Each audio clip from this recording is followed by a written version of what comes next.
As a mother, I felt negligent doing exactly that. And you have taught me that, and I've learned it more and more as I continued to follow your work. Because it feels negligent not to do what others tell you that you should be doing relative to your children. You should be guarding them and warning them and punishing them and controlling them. And in that process, what you're really doing is what was probably done to you. You are calling them away from their own guidance and making them dependent upon something that they can't depend on, because the world is fickle. In other words, someone wants something from you and may teach you to behave in a way to please them, and may call you selfish if you have the nerve to please yourself instead of them.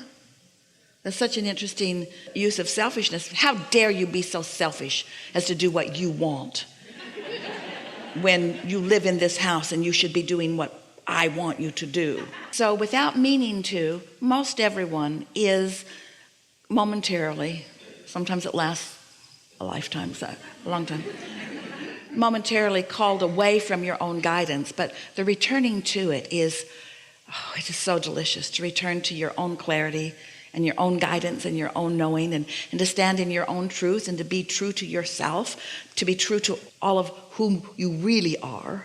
It's such a wonderful thing. And to watch your children, you see, it's why your children are so rebellious in the beginning before you beat them down, is because they're in the receiving mode, and they get these impulses that sound like a really good idea to them that don't fit into your society. No, you cannot unbuckle your seatbelt and hang your body out the window of the car, even though this is the impulse that you have. And so you have to sort of find your way in all of that. But there are ways to teach those who are close to you how to find satisfaction without putting themselves at risk. It's hard for children who have been controlled by rules to find that place of alignment, because the rules still call them to. Usually you have to have lived enough life that your desire for freedom and connection to source is pulsing strong within you for you to find your true freedom. Or not had a mother that beat it out of you. Well, the nice thing about it having been beat out of you, I don't mean literally.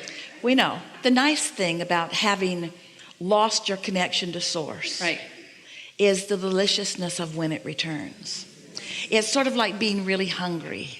You really enjoy your meal more.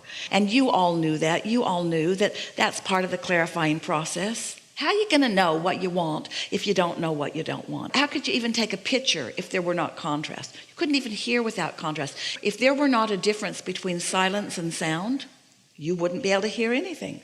Contrast is an important thing. You just want to learn to balance it within yourself. And in order to balance it within yourself, you got to know some things. You got to know that there is an inner being perspective pulsing in you that if you don't line up with, you won't feel good. And if you don't know that, then you don't know what your emotions are telling you. And if you don't know what your emotions are telling you, then you're probably following your mother till she dies or gets sick of you, or your peers. In other words, you're following something that is not reliable. But once you tune in to your true guidance, and we're not trying to teach you or your children to be defiant and rebellious. That's not in alignment with who you are either. We're just wanting you to trust yourself. We're wanting you to practice connection enough that you're sure when you've got it, so that you can tell what receptive mode you're in.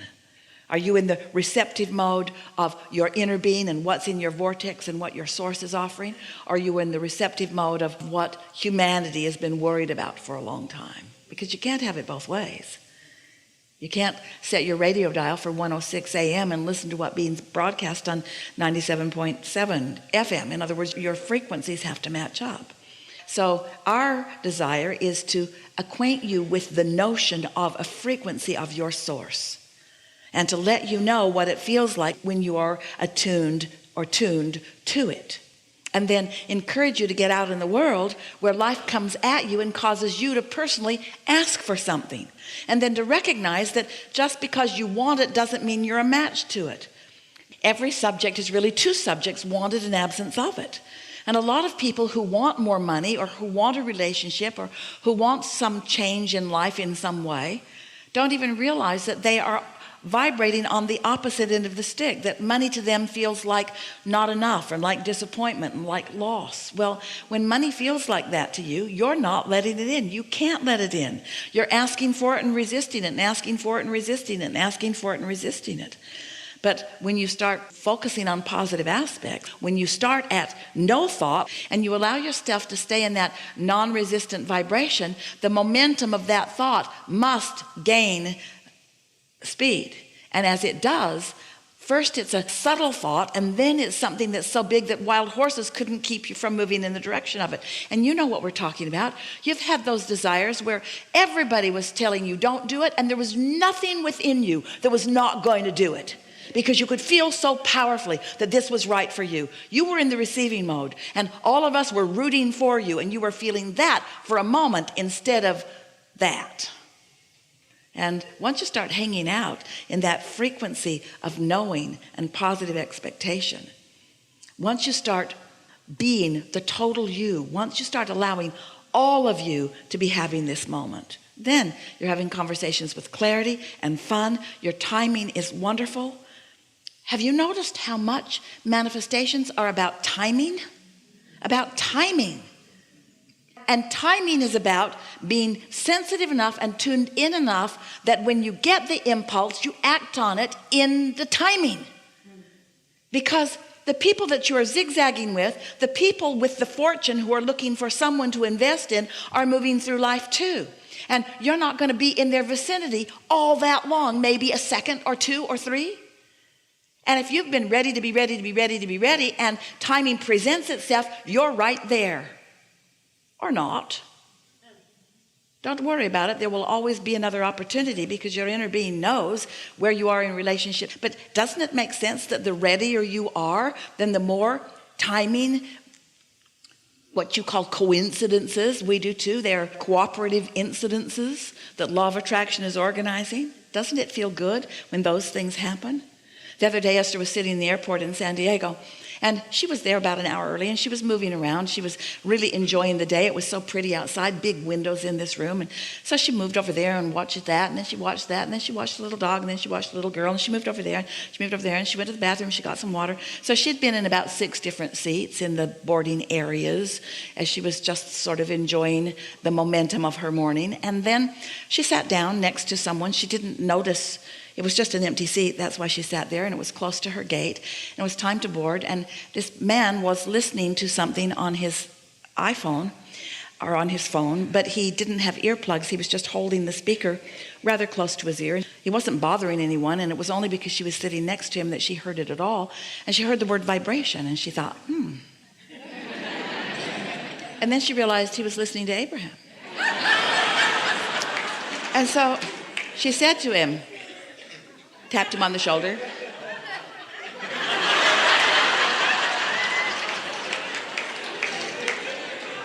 And he said, my daughter has been wanting me to listen to this, and I got to tell you, now I'm a believer.